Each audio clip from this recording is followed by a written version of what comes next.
I ended the last video pondering about what I would be doing for this video, and the answer turned out to be rather simple. I'm going to be doing corrections to the Pom-Pom stand. There's not much that needs to be done, it's just a matter of adding more details, so these corrections are going to fortunately be quite simple. The first thing that I need to do is add in a number of support struts. Then there is a screen to add in on the forward face of the stand. There's also a tube that runs along the sprinter shield to the aft of the pom-pom stand. And finally, a couple of pillars. I'm going to start by installing the support struts simply because they require the most access to install, so I should do that before I put on other details that will get in their way. The FlyHawk detail upgrade kit did provide support struts for this area of the ship, but they are designed to support that curved shape, the original shape of this pedestal. That means that now that I've modified the pedestal, those support struts are the incorrect shape, so I actually can't use the majority of them. Fortunately though, I am now far enough into the build that I can identify some photo etch that won't be needed. That means I can repurpose some of these support struts for this area of the ship.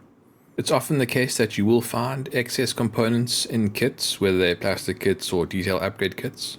That's because either the manufacturer is providing extra components of the very small types in case you lose them or damage them, or the fret or sprue is intended to be used with multiple different variations of that ship, be it another ship in the same class or the same ship at a different time with a different configuration. In this case, I don't know why there are extra support struts, but there just are extra support struts, which is quite convenient. It's also convenient that they are roughly the right shape and size, which means I can use them on this pom-pom stand. To install the support struts, I place a small drop of thick super glue on the corner and put it in contact with the pom-pom stand. Once all the support struts are placed and I'm happy with their position and orientation, I reinforce the bond with extra thin super glue that I apply with a wire. Next, I need to build a screen. There's a solid screen that goes on the front face of the pom-pom stand. I still have some extra styrene stock from when I modified the base of the pedestal, so it's just a matter of chopping off a section to the correct width. This I just did with a bit of trial and error until I got it to the correct width, and then I glued it in place using thick plastic cement.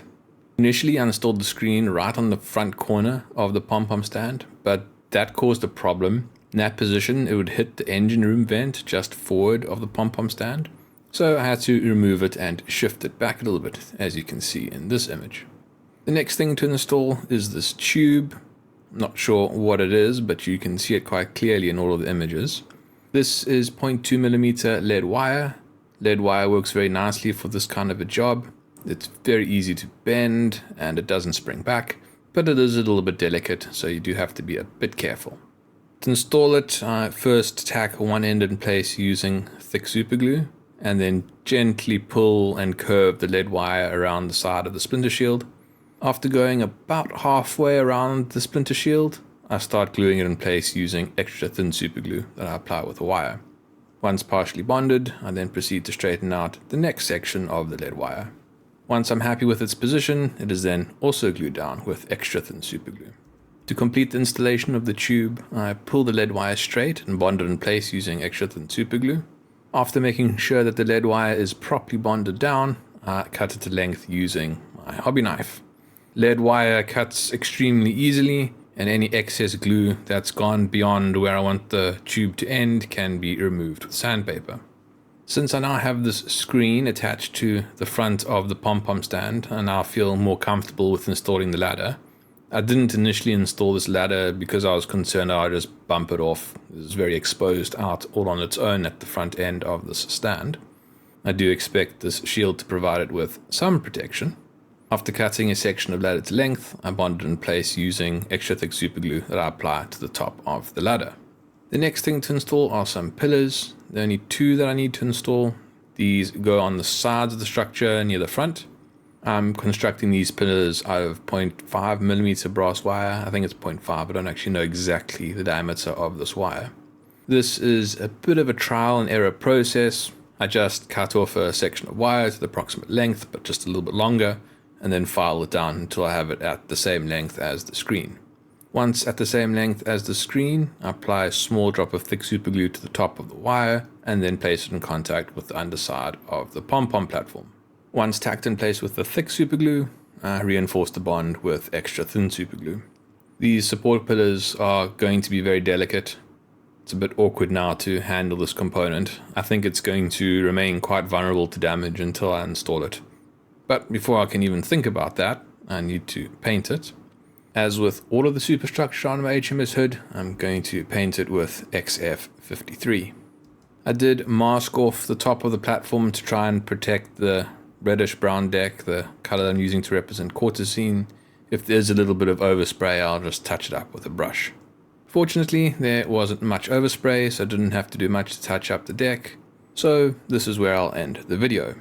During the process of making these corrections to the pom-pom stand, it made me think about really what I should be doing next in the construction of this model. I now have a lot of detailed and delicate components that are sitting loosely on the deck. I think it is now at the point where it's more risky for these components to be loose than for them to be attached to the ship. There's not much more that I need to do working around them, and in many cases I realized that I actually want the superstructure components to be on the ship so that I can check the interaction with whatever part of the ship I'm currently building. That means with them being loose, I have to take them off and put them on repeatedly, and every time you handle these components, that's just an opportunity for damage. So it would be better for me to glue them down, have them properly stuck to the ship, and then not have to worry about handling them. If you would like to support this channel or see how this ship looks when it is completed, then please subscribe. Thanks for watching. Cheers.